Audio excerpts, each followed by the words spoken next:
다음은 이지수 기자가 준비한 내용인데 오늘은 병역에 관한 얘기가 참 많습니다.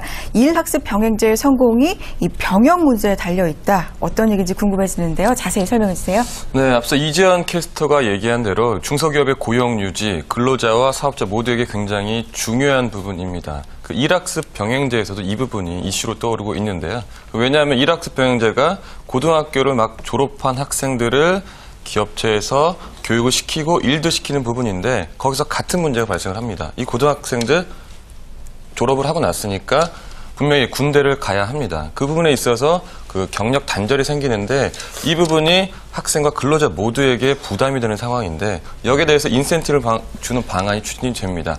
그것 중에 하나가 바로 이 병역 특례와 그 방위산업체에서 근무할 수 있는 산업기능요원 선발해서 일학습 병행제에 참여한 기업과 근로자 인센티브를 주는 방안입니다. 그러니까 고조치 있는 학습 근로자가 군입대 공백으로 인해서 경력 단절이 생기지 않고요. 또 사업주 입장에서도 부담이 생기지 있지 않기 때문에 이분 굉장히 강력하게 추진이 될 것으로 보입니다. 네, 그렇습니다. 운동선수들이 이제 프로에서 뛰다가 군대 문제로 이제 갈 때 상무나 이런 팀에서 뛰지 않습니까? 네. 그런 식으로 생각하면 될 것 같은데요.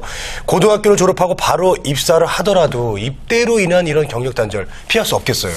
맞습니다. 고용부에서도 공식적으로 학습 근로자의 병역 문제에 대해서 관계부처와 협의 중이다. 그러니까 정확히 말하자면 그 산업기능요원이 될 수 있는 방향에 대해서 모색을 하고 있다. 그런데 여기에 대해서 이제 좀 해결해야 될 과제들이 많습니다. 일단은 그 형평성 문제가 불거지고 있고요. 네. 그런 기분을 좀 자세히 좀 살펴보면 우선 산업기능요원 선발 요건에 대해서 좀 알아봐야 되는데 병무청은 이제 매해 말에 그 다음 해 뽑을 산업기능요원에 대해서 공시를 합니다. 네. 그러니까 지난해 12월에 올해 산업기능요원 선발 계획을 발표했는데 이 부분이 좀 주목을 해야 될 부분이 뭐냐면 네. 4,000명의 현역 입영 대상 가운데 요원으로 선발이 되는 것이 가장 많은 부분이 기간산업 분야 90%입니다. 3,500명 이상이 이 기간산업 분야 요원인데 이 요원을 저는 특성화고와 마이스터고 학생으로 지정을 했습니다. 네. 그러니까 기존까지는 이제 일반 계고 졸업생도 전무대 이상 대학생까지도 지원할 수 있었는데 이 부분에 대해서는 마이스터고 학생들 또 특목고 학생들만 그러니까 특성화고 학생들만 지원할 수 있다. 이렇게 네. 바뀌었습니다. 그런데 대학과 기업들이 이 때문에 불만을 내놓고 있는 상황입니다. 그래요. 갑자기 병역 혜택 대상이 크게 축소가 된 것처럼 보이는데 불만이 있을 수밖에 없을 것 같은데요. 맞습니다. 게다가 이제 고용부가 지난달 대통령 업무 보고에서 그 일학습 병행제를 일반 계고 학생에까지 확대 적용하겠다 밝힌 상황이라서 네. 정확하게 그냥 따져보면은 일학습 병행제랑 산업기능요원을 연결시키기 위해서는 그 지원 요건을 또다시 바꿔야 되는 상황입니다. 이 제도 때문에 일반 계고 학생까지 산업기능요원을 다시 뽑겠다. 지난해에는 이제 대학가와 기업들이 불만을 굉장히 많이 내놨어요. 그런데 이 제도 때문에 다시 한번 바꿔야 된다 그러면 다시 한번 이제 여론의 역풍을 맞을 위험성이 있고요.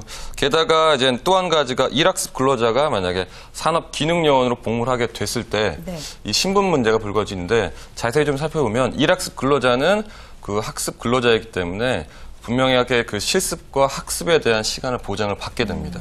하지만 이분들이 산업기능요원으로 복무를 할 때는 학습에 대한 그리고 그 근로시간에 대한 그 보장을 받지를 못하고 기능요원, 군복무를 해야 되는 거죠. 그렇기 때문에 이 부분도 법적으로 담보할 근거가 없다. 이게 지금 문제가 되고 있습니다. 네, 그렇군요. 그렇군요. 학습 근로자일 때랑 산업기능요원은 엄연히 신분이 다릅니다. 네. 이거부터 해결해야 될 문제네요. 맞습니다. 그렇기 때문에 이 부분에 대한 보완책이 지금 필요한데요. 사실상 예. 현실적으로 일학습 병행 기간 동안은 그 산업기능요원을 할 수 없게 제도를 만들기도 현실상 어려운 부분이 있고요. 네. 또 학습 근로자를 마치고 나서 산업기능요원을 하려면 또 다시 문제가 생기는 게 뭐냐. 그러니까 일학습 근로자가 학위를 받게 되는 겁니다.